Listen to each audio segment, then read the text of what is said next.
Jorge Jesus compra passagem para retornar ao Brasil. Craques do futebol europeu de olho no Mengão. Depois de um ano de administração da dupla Fla-Flu, Maracanã reduz gastos em 80%. Essas e outras você acompanha a partir de agora no seu canal Raflamelo.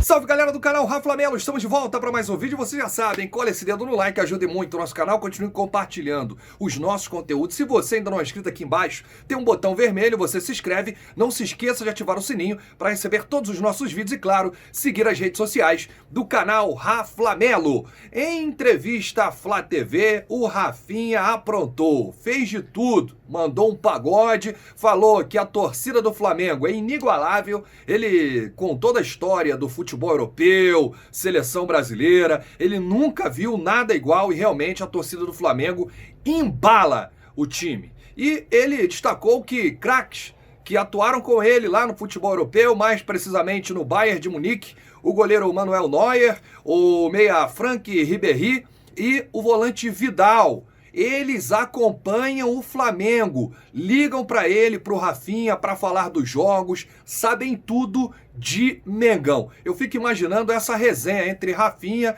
né, e os jogadores, né, que passaram aí pelo Bayern de Munique. Eu fiz uma apuração, segundo o site Transfer Market, que cuida aí, né, de transferências, valores de mercado. O Manuel Neuer continua no Bayern de Munique e na seleção alemã. Tem contrato com o clube alemão até 30 de junho de 2021 e o valor de mercado 14 milhões e 500 mil euros. Já Franck Ribéry, ele saiu do Bayern de Munique, foi para a Fiorentina, tem contrato com o clube italiano até 30 de junho de 2021 e o valor de mercado 3 milhões e 200 mil euros. Já o volante Vidal está no Barcelona e tem contrato com o clube espanhol até 30 de junho de 2021. Valor de mercado 11 milhões de euros. Eu vou deixar uma enquete aqui. Você, torcedor, contrataria os três, nenhum dos três ou apenas um? Deixa aí nos comentários.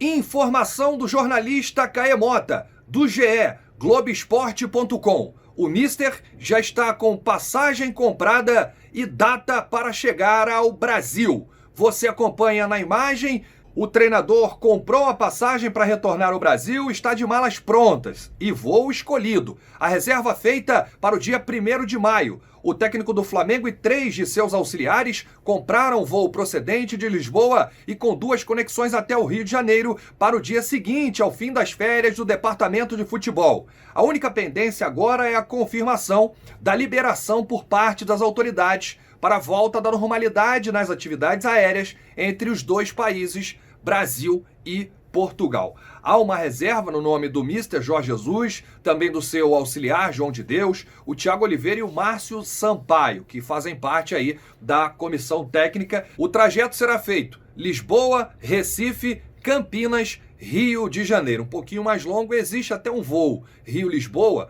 mas com essa questão aí da paralisação, a volta será um pouco mais longa. Esse trio faz parte da comissão técnica de Jorge Jesus, que conta ainda com Mário Monteiro, preparador físico que permaneceu no Brasil durante a quarentena. Há ainda Rodrigo Araújo e Gil Henrique, analistas de desempenho que foram pais recentemente e não estão no mesmo voo. Como eu disse, tudo depende, obviamente, das autoridades dos dois países permitirem que as atividades aéreas internacionais voltem ao normal. Ainda existe um plano B, né, segundo a nota, que é o trecho Lisboa-Frankfurt, aí São Paulo-Rio.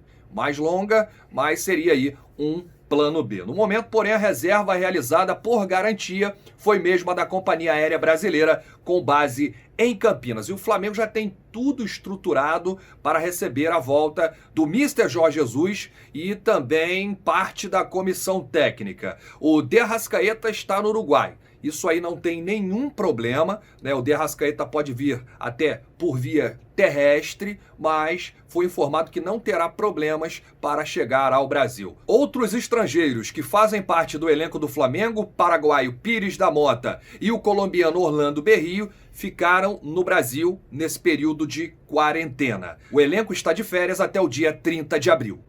Um ano após a gestão da dupla Fla-Flu, o Maracanã reduziu seus gastos em 80%. A ordem é reduzir custos para conter o máximo do impacto da crise na economia mundial. O efetivo de funcionários acabou sensivelmente reduzido, também por conta do decreto do governador Wilson Witzel, com a determinação do isolamento social. A maior parte das atividades foi suspensa e, com isso, o custo da manutenção caiu sem o dia a dia de jogos.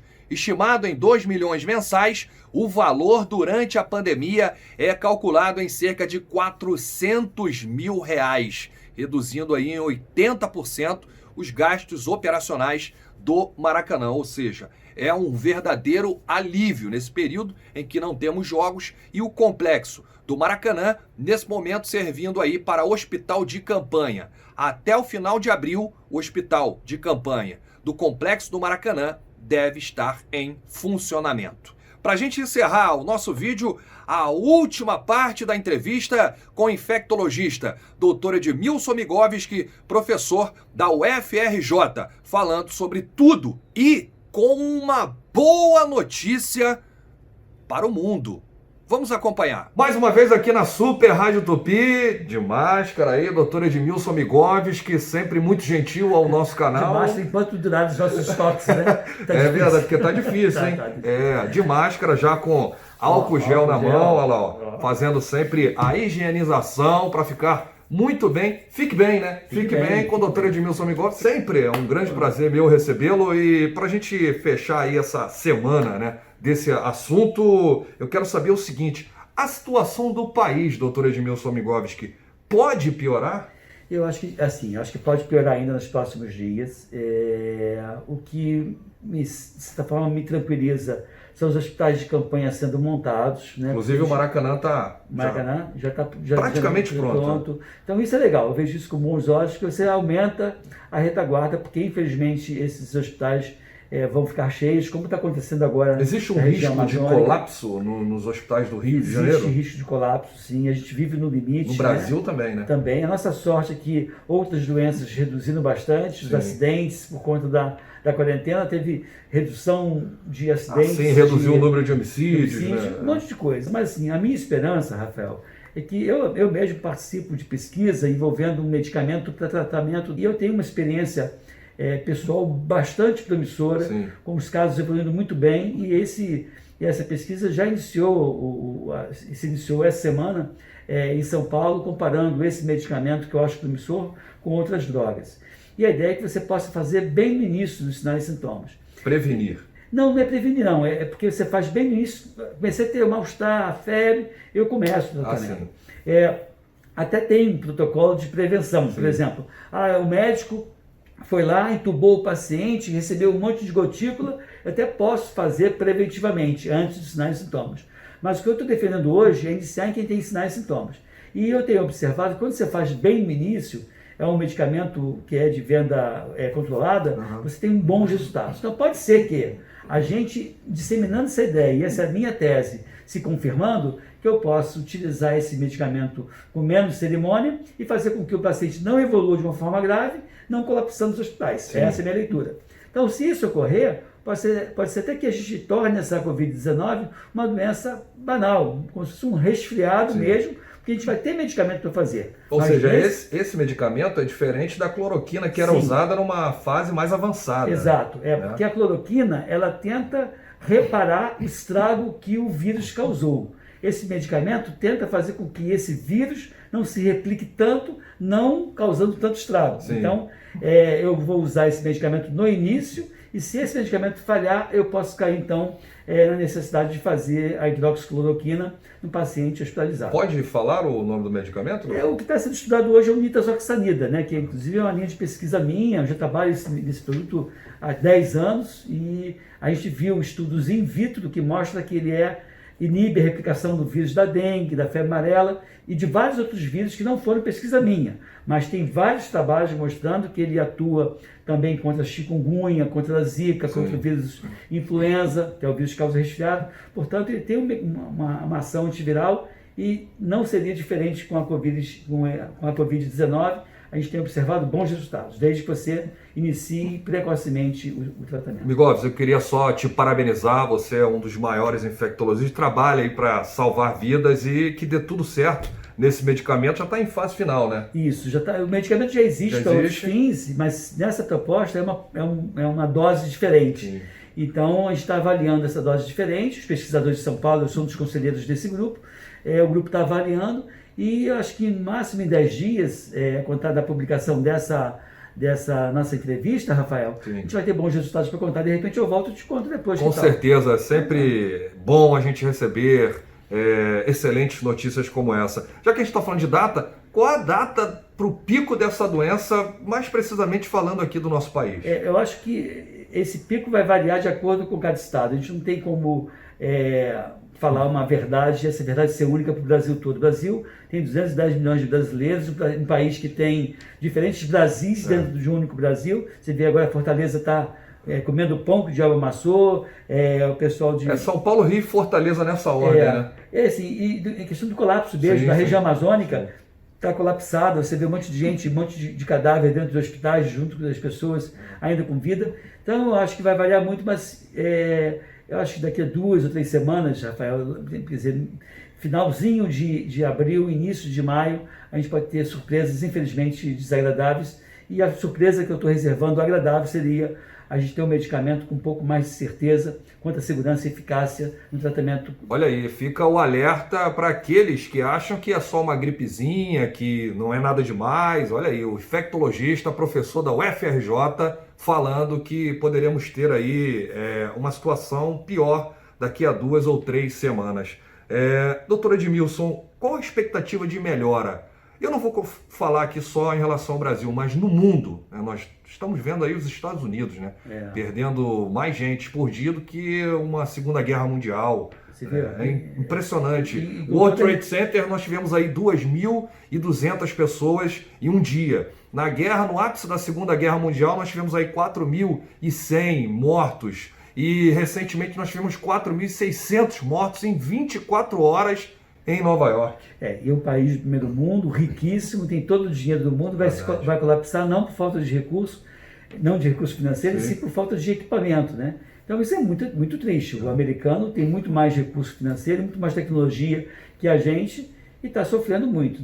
Não deve ser diferente do Brasil. Por isso que é importante a gente aprender com os países que já sofreram, para não sofrer, não incorrer nos mesmos erros. Verdade. Mas a diferença da gente, Rafael, acho que vai ser o tratamento. Assim, eu aposto todas as minhas fichas nessa minha hipótese, que é um tratamento precoce, minimizando dor, sofrimento e possibilidade de morte. Eu tenho convicção disso. E eu acho que nesse sentido o Brasil é o país mais avançado, né? Que está próximo ali a um tratamento, a uma cura, alguma coisa nesse sentido.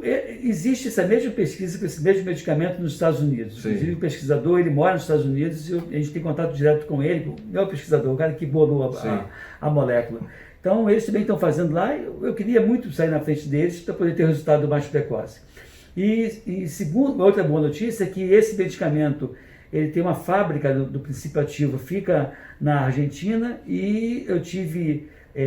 me foi assegurado que não faltaria o medicamento. Sim. E o bom também é que existem 7 fabricantes aqui no Brasil. Então, pode ser que um não tenha e o outro tenha o produto. Então, isso é muito bom também. É isso que nós queremos. Boas notícias nesse momento delicado que o mundo atravessa. Doutor Edmilson Bigode. É verdade, mentira que o Jesus vai dirigir o Fluminense, Rafael.